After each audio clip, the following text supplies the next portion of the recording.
बिंदु गांव में 60% हिंदुओं की तादाद है, वहीं 30% बुद्धिस्ट को मानने वाले लोग हैं और बाकी जो परसेंट है उसमें आपको क्रिश्चियन और मुस्लिम समुदाय के लोग आते हैं।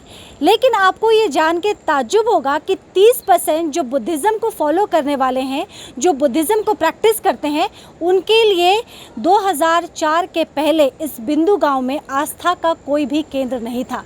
मेरे ठीक पीछे हम आपको दिखा दें, ये गुम्बा है, जिसे हिंदी में गुम्बा और इंग्लिश में आप मोनेस्ट्री कहते हैं।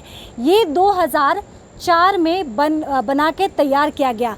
मेरे साथ इस वक्त स्थानीय निवासी महेश हैं। महेश, ये बताइए कि 2004 और ये बिंदु गांव काफ़ी पुराना गांव है, लेकिन इतना वर्ष क्यों लग गया? और आप लोग इसके पहले फिर कहाँ पूजा अर्चना करते थे, जो बुद्धिज़्म को प्रैक्टिस करने वाले लोग हैं? देखिए, जितने लोग आप बुद्धिज़्म प्रैक्टिस करते थे वो सब बाहर जाके मतलब कि पढ़ाई करते थे, और इसीलिए कि मतलब कोई भूटान जाते थे तो कहीं सिक्किम, कोई कालिम्पोंग, तो इसलिए मतलब कि ये बात डिमांड हुआ कि मतलब गांव में भी एक गुम्बा होना चाहिए। तो उसके बाद यहाँ पर हमारे मन बहादुर छेत्री वो गुम्बा के लिए ज़मीन डोनेट कर दिए। उसके बाद हमारे कुछ लोग स्थानीय, जो हम लामा कहते हैं, वो लोग के कारण ये गुम्बा आज यहाँ पर बना हुआ है। तो बौद्ध धर्म के जो अनुयायी हैं उन्हें दूर दराज जाना पड़ता था अपनी आस्था को कायम रखने के लिए। कुछ लोग कालिम्पोंग जाते थे तो कहीं कुछ आसपास के इलाके में जाते थे।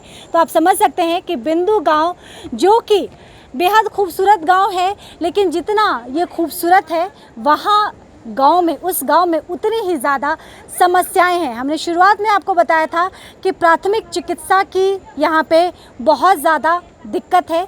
एजुकेशन की भी स्थिति हम आपको दिखाएंगे कि किस तरह से बिंदु गांव में लोग शिक्षा ग्रहण कर रहे हैं। बार बार कहा जाता है पढ़ेगा इंडिया तभी बढ़ेगा इंडिया, लेकिन पढ़ने के लिए विद्यालय भी होना चाहिए।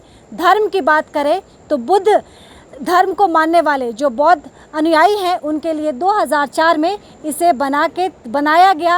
एक स्थानीय व्यक्ति के द्वारा ज़मीन डोनेट की गई और तब जाके स्थानीय लोगों की मदद से, ख़ास तौर पे लामाओं की अगर हम बात करें तो उन्होंने कड़ी मशक्क़त की कि यहाँ पे एक उनके लिए भी पूजा अर्चना का स्थान होना चाहिए, और तब जाके एक लंबे संघर्ष के बाद 2004 में ये गुम्बा बन के तैयार हुआ।